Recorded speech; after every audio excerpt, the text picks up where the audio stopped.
Good evening, students. Welcome to all of you in this 10th class live session. हम लोग chapter 9 complete करने वाले हैं। 14 questions तक हम लोगों ने कर लिए हैं। आज हम 2 क्वेश्चंस बचे हुए भी करेंगे, लेकिन सबसे पहले आज हम लोग सबसे पहले एग्जाम्पल नंबर 7 करेंगे। एग्जाम्पल 7 पेज नंबर 202 पर है। ध्यान से आप इस एग्जाम्पल को समझिएगा। मैं बुक में से आराम से क्वेश्चन को पढ़ रहा हूं। From A point on A bridge across a river, आप ब्रिज के ऊपर खड़े हुए हैं। From A point on A bridge, अब पुल तो हाइट पर बना होता है। अक्रॉस ए रिवर, ये देखिए मैंने आपके सामने एक रिवर बनाई और रिवर का नाम लिखा पीक्यू। इसके ऊपर कहीं पर एक ब्रिज है। कितनी हाइट पर है? 3 मीटर की हाइट पर है।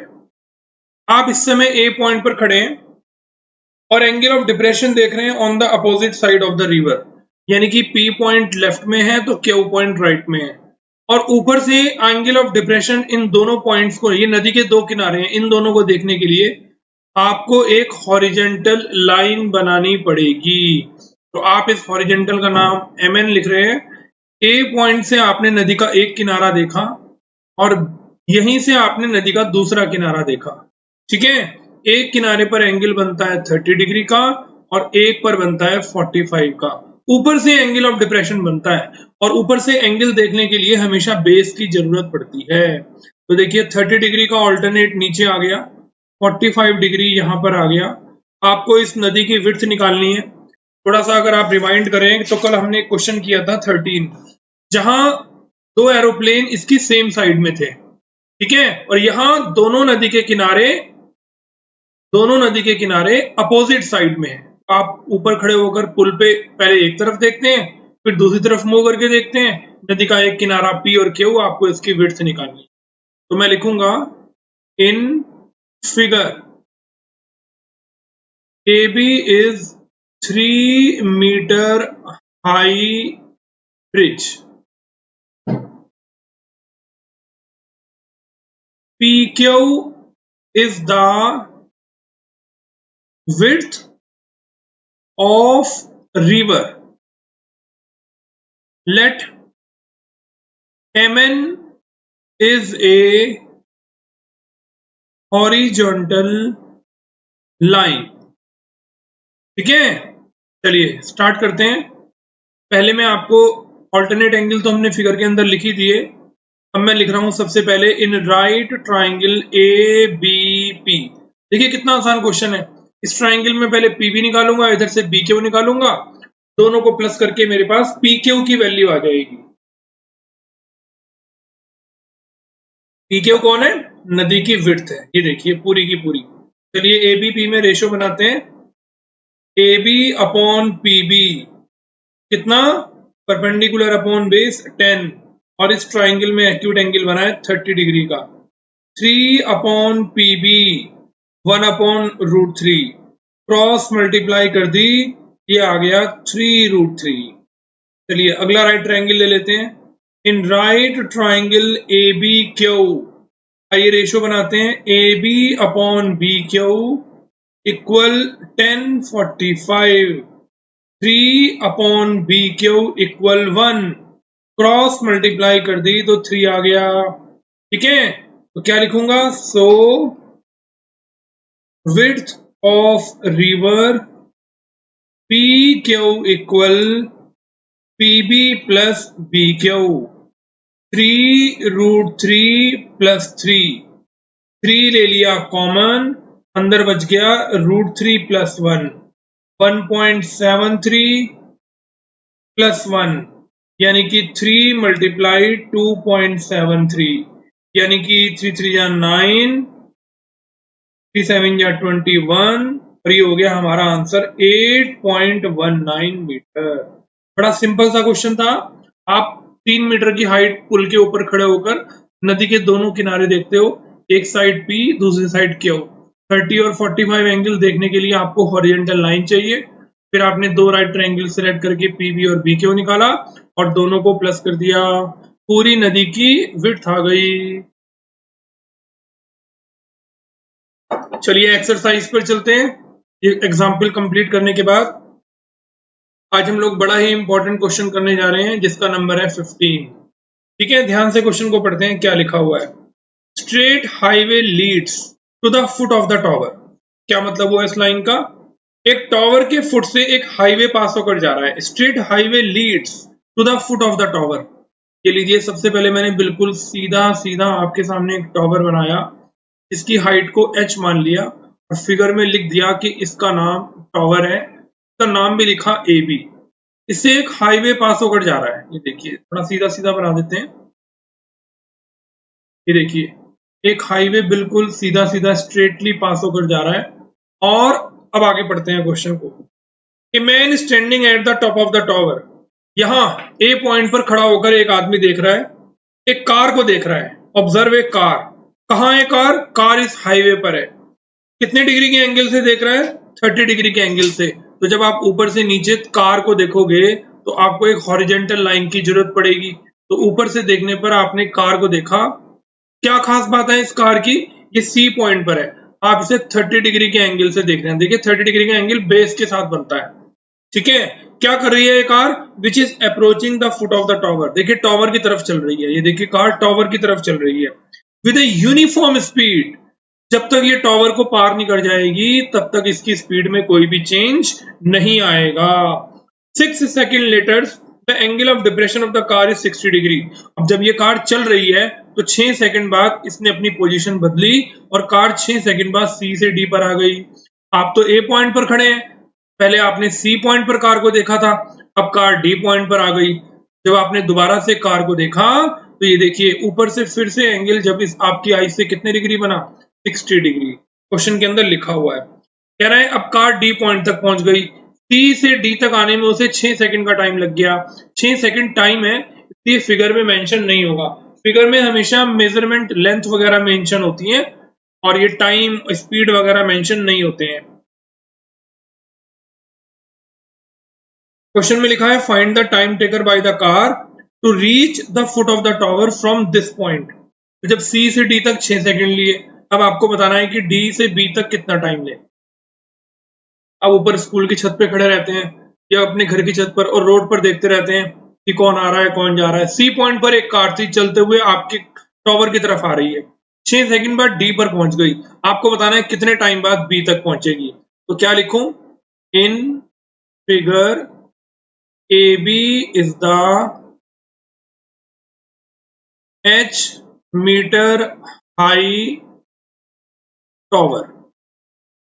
ठीक है, let AM is the horizontal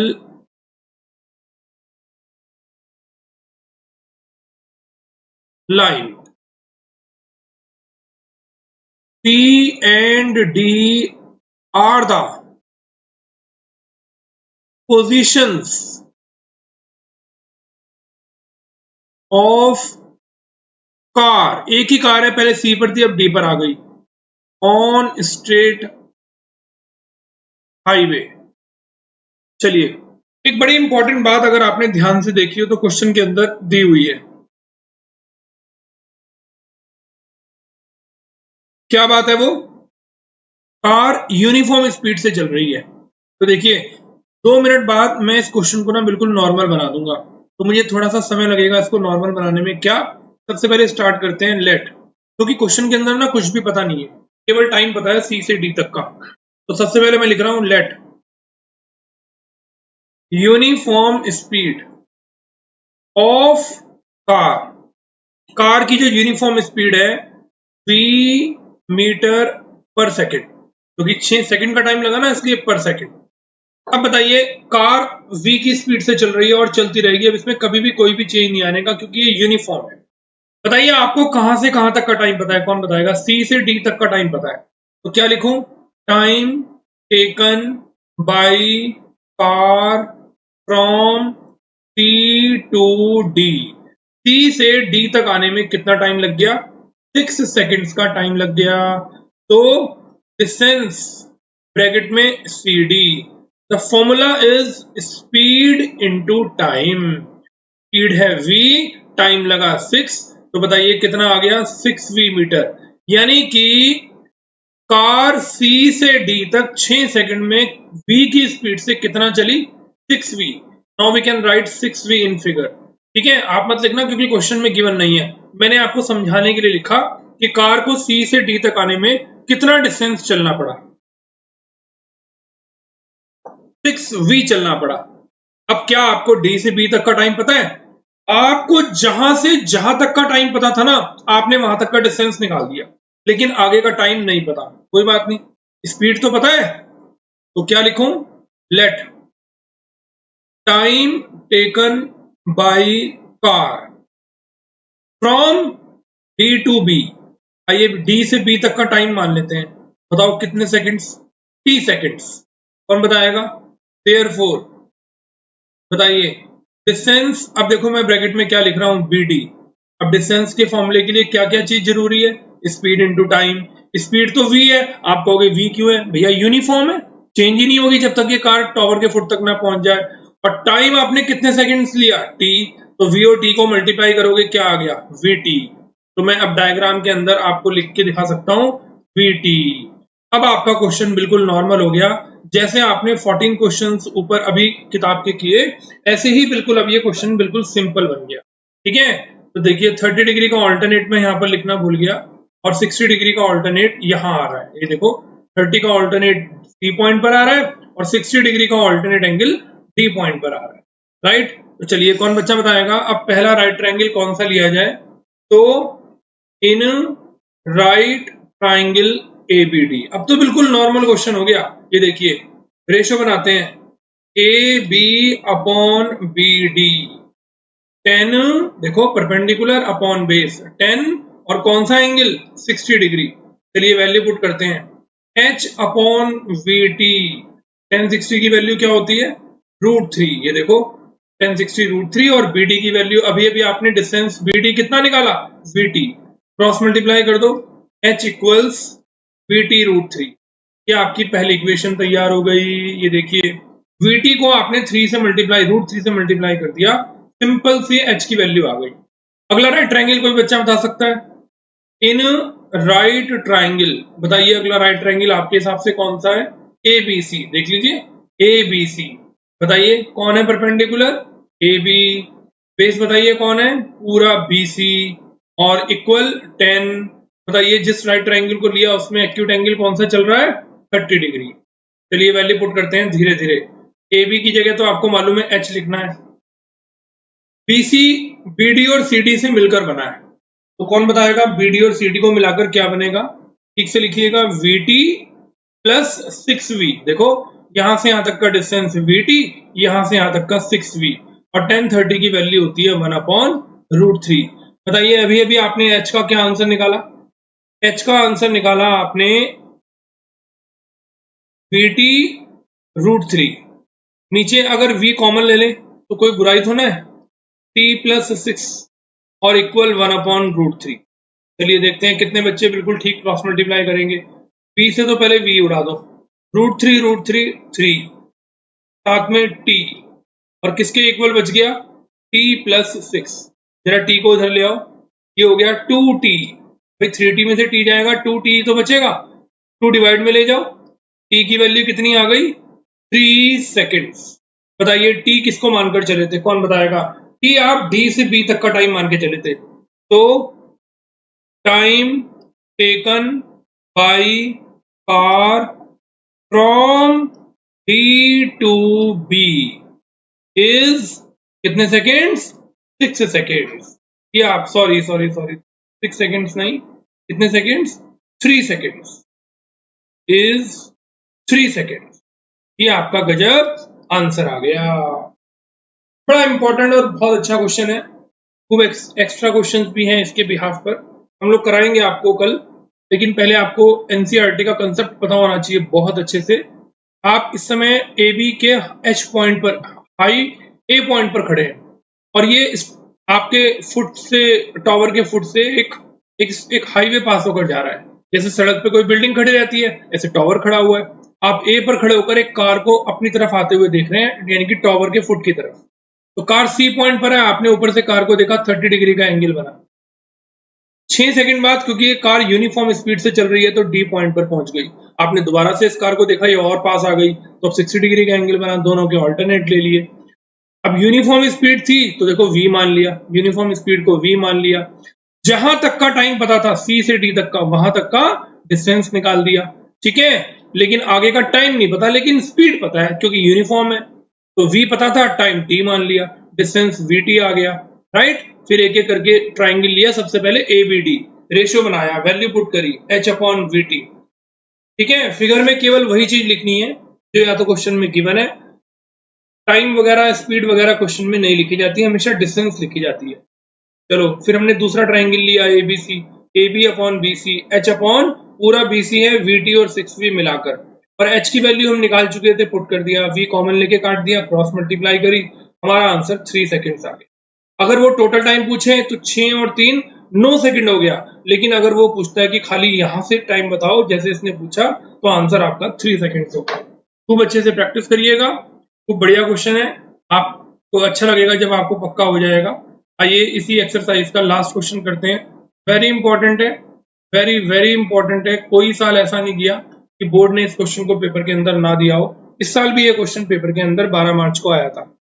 the angles of elevation, अभी रुक गए, एलिवेशन का मतलब हुआ कि नीचे से ऊपर। द एंगल्स ऑफ एलिवेशन, नीचे से ऊपर देखना है, कहां देखना है, टॉप ऑफ द टावर, यानी कि मुझे पहले एक टावर बनाना पड़ेगा। ये लीजिए टावर बन गया। कहां से देखना है जरा देख के बताओ, फ्रॉम 2 पॉइंट्स, दो अलग अलग पॉइंट से आपको इसका टॉप देखना है, टावर का टॉप देखना है। कहां है ये पॉइंट, 4 metre and 9 metre from the base of the tower. ये रहा टावर का बेस, और ये देखिए यहां से 4 मीटर दूर सी पॉइंट है और 9 मीटर दूर डी पॉइंट है। इसकी डिस्टेंस है 4 मीटर और 9 मीटर, ये आगे नहीं है, फ्रॉम द बेस कहा उसने, टावर के बेस से, यानी कि ये पूरा का पूरा कितने मीटर है, 9 मीटर है। अब आप यहां से खड़े होकर पहले ए पॉइंट को देखते हो, फिर यहां डी पॉइंट से खड़े होकर आप ए पॉइंट को देखते हो। ये थोड़ा सा फिगर स्ट्रेट लाइन आएंगी, ये देखिए फिगर एकदम करेक्ट होना चाहिए, आपका इमेजिनेशन बहुत अच्छा होना चाहिए। चलिए अब एंगल कितने डिग्री के बनते हैं, आप 4 मीटर और 9 मीटर खड़े होकर दूर इस ए पॉइंट को देखते हो, ठीक। स्ट्रेट लाइन, एक ही स्ट्रेट लाइन पर ये दोनों पॉइंट हैं, विद इट आर कॉम्प्लीमेंट्री, इन दोनों एंगल में रिलेशन कॉम्प्लीमेंट्री का है। अब ये कॉम्प्लीमेंट्री क्या होता है, मान लिया अगर ये एंगल थीटा है तो दूसरा एंगल होगा 90 माइनस थीटा, ठीक है। कॉम्प्लीमेंट्री का सम 90 होता है। कह रहा है शो करके दिखाओ इस टावर की हाइट 6 मीटर होगी, यानी कि क्वेश्चन में आंसर भी दे दिया कि 6 मीटर हाइट शो करनी है। तो क्या लिखूंगा, सबसे पहले लिखूंगा let two complementary angles are theta and 90 minus theta. In figure, AB is the h meter high tower. BC की वैल्यू क्वेश्चन में 4 मीटर है, और बच्चे बहुत बड़ी गलती इस क्वेश्चन के अंदर करते हैं, इस CD को 9 मीटर मान लेते हैं, जबकि बेस से कहा फ्रॉम द बेस, तो B पॉइंट से ही 9 मीटर नापना है D पॉइंट तक। चलिए एक एक करके राइट ट्राइंगल लेते हैं। इन राइट ट्राइंगल आपको नजर आ रहा होगा ABC, और बिल्कुल साफ साफ नजर आ रहा है AB/BC, और 10 और ये हो गया थीटा। वैल्यू पुट करते हैं h/4 10 थीटा, कौन बताएगा, क्रॉस मल्टीप्लाई करके क्या आएगा, 4 10 थीटा। पहली इक्वेशन तैयार हो गई। चलिए दूसरी इक्वेशन बनाते हैं, बताइए अगला राइट ट्राइंगल कौन सा होगा, ABD। ये देखिए अगला राइट ट्राइंगल होगा ABD। चलिए रेशो बनाते हैं, AB/BD, और ये हो गया 10।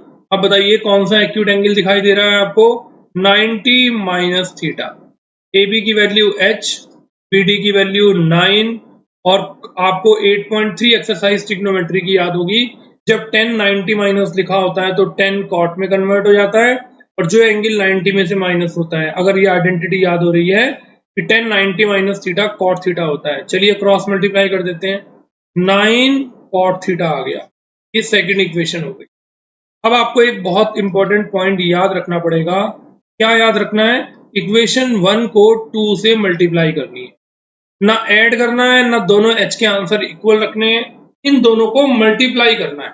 ठीक है, चलिए मल्टीप्लाई करते हैं, एच मल्टीप्लाई एच, देखो लेफ्ट साइड में लेफ्ट साइड मल्टीप्लाई करी, इक्वल 4 tan थीटा मल्टीप्लाई का साइन 9 cot थीटा। बच्चे h मल्टीप्लाई h 2h लिख देते हैं, 2h नहीं आएगा, h स्क्वायर आएगा, 4 को 9 से मल्टीप्लाई करो 36 आएगा, इंटू tan थीटा। और सब अच्छे से जानते हैं कि cot थीटा किसका उल्टा होता है? tan थीटा का। तो cot को मैं क्या लिख सकता हूँ? 1/, ठीक है, आपकी मर्जी है, tan को 1/cot लिख दो, क्योंकि ये दोनों कट जाएंगे मल्टीप्लाई में। जब आप h के ऊपर से स्क्वायर हटाएंगे तो इसका अंडर रूट हो जाएगा। बोलिए h का आंसर क्या आ गया? 6 मीटर। प्रूव्ड हो गया, proved. Height of the tower is 6 metre, आपने प्रूव करके दिखा दी। देखिए कितना बढ़िया क्वेश्चन था, खूब मजा आया करने में। एक टॉवर है जो बिल्कुल सीधा खड़ा हुआ है, h मीटर हाई, और यहां से आप 4 मीटर और 9 मीटर दूर खड़े होकर देखते हैं। जब 4 मीटर दूर खड़े होकर देखते हैं तो एंगल थीटा बनता है, और 9 मीटर दूर हो जाते हैं दोबारा टॉवर से तो एंगल उसका कॉम्प्लीमेंट हो जाता है। कॉम्प्लीमेंट्री एंगल उनको बोलते हैं जिनका सम 90 होता है। तो एक थीटा हो गया, दूसरा 90 माइनस थीटा। एक एक करके आपने दो ट्राइंगल लिए, ठीक है, जो दो इक्वेशन बन गई उनको मल्टीप्लाई किया, मल्टीप्लाई करके आंसर आया। अब अगर यही क्वेश्चन 1 नंबर में आ जाए बोर्ड में और ऑप्शन दिए हो तो जरा ट्रिक देखे क्या है।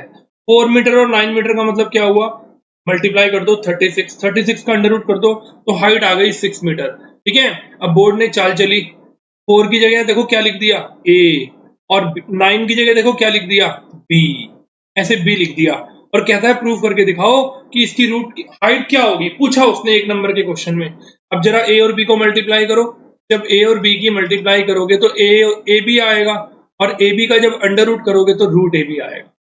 ठीक है, एक क्वेश्चन में उसने क्या दे दिया, पी और क्यू दे दिया, और मल्टीप्लाई करके अंडर रूट कर दो, डायरेक्ट आंसर पता चल जाएगा। 4 9 या 36। अगर ऑप्शनल क्वेश्चन है तो सॉल्यूशन की जरूरत नहीं है, तो 4 9 या 36 अंडर रूट किया 6, पी और क्यू का under root root P Q, height हो गई रूट पी क्यू, ए और बी की मल्टीप्लाई ए बी, आंसर हो गया root A B. Extra book में आपको ये दोनों क्वेश्चन जरूर मिलेंगे क्योंकि बोर्ड इस क्वेश्चन को अपने पेपर में दे चुका है। ठीक है, तो आज हमने अपना चैप्टर कंप्लीट कर लिया। कल हम लोग क्या करेंगे? एग्जाम्पल्स ऑफ चैप्टर 9 करेंगे, plus extra questions of chapter 9 start कर देंगे, क्योंकि एक्स्ट्रा क्वेश्चंस में लगभग हमें 2 से 3 दिन लगेंगे, अगर अच्छे से चैप्टर को यहीं फिनिश करना है तो। ठीक है, खाना पूर्ति करने से कुछ नहीं होगा, चाहे आपका एमसीक्यू आ रहा हो, लेकिन फिर भी चैप्टर को जड़ से सीखना बहुत जरूरी है। तो thank you very much, God bless you all of you, thanks for attending the live class, and request to all of you, just be ready tomorrow at 3 o'clock sharp. We just start the examples of chapter 9 and extra questions of chapter 9. Thank you very much, सभी को नमस्ते, सभी को Radhe Radhe, and good night all of you. Thank you very much.